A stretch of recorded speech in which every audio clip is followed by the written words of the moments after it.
ज्योतिर्मय जगदीश है, तेजोमय अपार, परम पुरुष पावन परम, तुझको हो नमस्कार। सत्य ज्ञान आनंद के परम धाम श्री राम, पुलकित हो मेरा तुझे होवे बहुमार। नत है मेरे देव जी तब सम्मुख मात, इसके ऊपर अब सदा रखियो मंगल हाथ। गुरु जी को करिए वंदना, भाव से बारंबार, नाम सुनो का से किया जिसने तब से भाव। महाराज ने कहा है कि अपने मान घमंड में अंड मंड मत बोल, डर जा राजा राम से जीव न लंबी को। माटी में मिल जाएगा महिमा महा महान, 4 दिनों की चांदनी अंत अंधेरा जान। तुलसीदास जी महाराज को किसी ने कहा था कि महाराज आपने ये जादू, ये कला, ये करामात कहाँ से सीखा है? जो आता है आपके पास आपका बन के रह जाता है, ये कला कहाँ से सीखी? तो उनका था कि तुलसी मीठे वचन से रस उपजल चहु और, वशीकरण ये मंत्र है तय देह वचन कठोर। लेकिन महाराज का कहना है कि खाली मीठे वचन से बात नहीं बनेगी, क्योंकि कहते हैं कि लंबा तिलक और मीठी वाणी दगाबाज की यही निशानी। तो क्या हो उसमें? वचन हितकर हो, मितकर हो और मृदु हो, और वो प्यार के साथ बोला जाए। महाराज ने कहा हितकर, दूसरे के हित का हो, परारथ का हो, परमारथ के लिए हो। और दूसरा मित, मित मतलब थोड़ा बोलना, ये नहीं कि बोलने लगे तो बोलते जाए, अगला पूछता रहे कब चुप करोगे। ऐसा बोले कि अगला देखता रहे कि आप कब बोलोगे, कौन सा शब्द आपके मुंह से निकलेगा, ये देखता रहे। हितकर हो, मितकर हो और मृदु हो, मिठास वाले हो। गीता में अर्जुन ने भगवान कृष्ण से पूछा है कि हे भगवान, आपका परम भक्त कौन सा है? कौन सा भक्त है जो आपको सबसे प्यारा है? दूसरे अध्याय में पूछा है। तो भगवान कृष्ण ने कहा है कि जो भक्त निराहारी है और मौनी है, वो भक्त मुझे सबसे प्यारा है, वो मेरा परम भक्त है। लेकिन हमने उसका अर्थ गलत जान लिया। हमने निराहार उसको समझा, खाना छोड़ दे, जो अनाज छोड़ दे, फलों पे रहने लग जाए, दूध पे रहने लग जाए या और कुछ करने लग जाए, वृत्ति हो जाए खाने का, उसको निराहारी कहते हैं।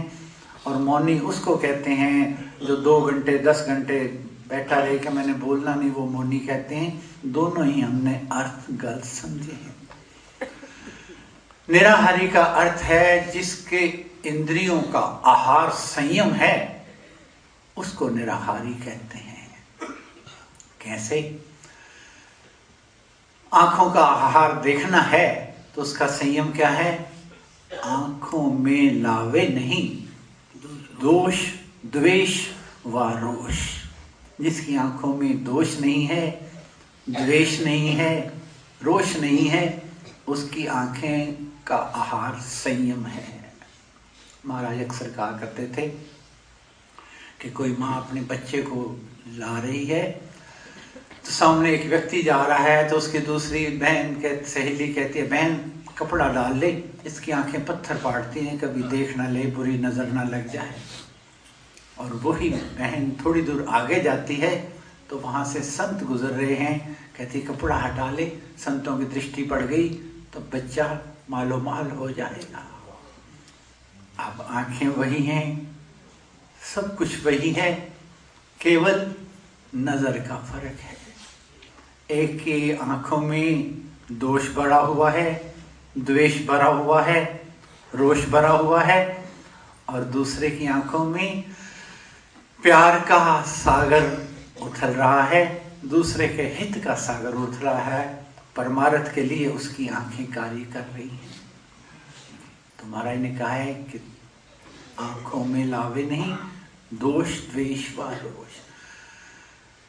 दूसरा है वाणी इंद्रियों का। वाणी का आहार क्या है? वाणी का आहार है बोलना, लेकिन वाणी का संयम क्या है? 3 दोष हैं वचन के। अपना करे बखान, निंदा करना अन्य की, और झूठा वचन महान। अपना बखान, अपने मुंह मियाँ मिठू, कोई करे ना करे अपनी बड़ाई आप करते जाएंगे, अगला सुने ना सुने आप बोलते जाएंगे। पहला दोष है अपना बखान करना। और दूसरा है निंदा करना अन्य की। महाराज लिखा है निंदा की क्या निशानी है? एक कीड़ी को सोने के महल में भेजा गया और कहा गया कि हमने ये महल बहुत मेहनत से बनाया है, बहुत साल लगे इसको बनाने में, आप देख के आओ कि कैसा बना है।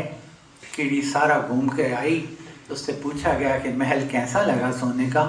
कहने की एकदम बेकार। कहते हैं हमारे इतने साल लगे, इतना पैसा लगे, इतनी मेहनत लगी, तो बेकार कहती हैं, ऐसा क्यों कहा? कहने की सारे महल में छेद तो है ही नहीं।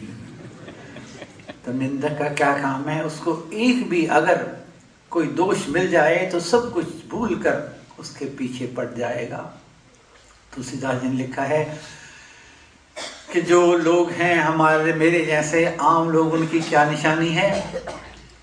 किसी की बुराई सुनने को मिल जाए तो ऐसे लगेंगे जैसे धन दौलत मिल गई, और किसी की अच्छाई सुनने को मिले तो जैसे सांप सूंघ गया।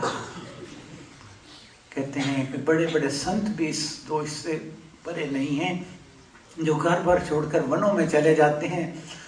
उनको भी आकर कोई कहे जी वो जो दूर वाला संत बैठा है उसके तो लोग ज्यादा आ रहे हैं, बहुत ज्यादा आ रहे हैं, आपके कम में, तो उसी में अपना आपा खो बैठेगा।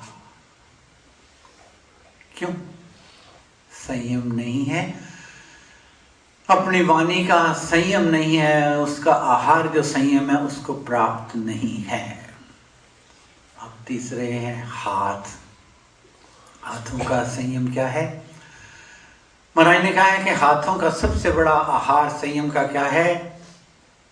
कि हत्यारा कभी सुखी न सोवे और निरपराधी दुखी ना होवे। हाथों का काम है, हथियार हैं परमेश्वर ने दिए हैं, किस लिए? कि निरपराधी दुखी ना होवे और हत्यारा कभी सुखी न सोवे। ये हाथों का आहार है। पैरों का आहार है भले स्थान पर जाना, किसी को दुखी के लिए दौड़कर उसकी मदद करना, कोई और विपत्ति में है उसकी विपत्ति को दौड़कर दूर करना, ये पैरों का काम है, संयम का काम है। कहते हैं कि वशिष्ठ मुनि और विश्वामित्र जी दोनों गंगा नदी के दोनों किनारों के ऊपर अपने अपनी कुटिया बसाकर रहते थे। वशिष्ठ मुनि गृहस्थी थे, विश्वामित्र जी ब्रह्मचारी थे।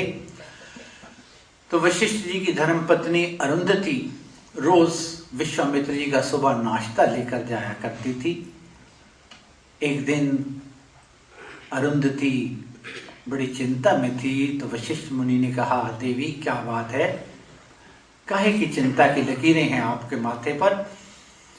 कहने के महाराज विश्वामित्र जी महाराज को नाश्ता लेकर जाना मैंने, और गंगा तूफान पर है, मैं क्या करूं, कैसे जाऊं?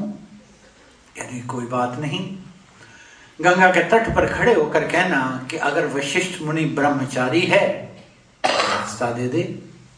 घबरा गई, पति पत्नी का हमारा रिश्ता है, बच्चे हैं, और ये कहते हैं कि तूने गंगा माँ को कहना है कि अगर वशिष्ठ मुनि ब्रह्मचारी है तो रास्ता दे दे। क्योंकि पत्नियां उस जमाने में देवियां तर्क नहीं किया करती थी, तो दूध लेकर नाश्ता लेकर चल पड़ी और गंगा के तट पर कहा, माँ गंगे अगर वशिष्ठ मुनि ब्रह्मचारी है तो रास्ता दे दे।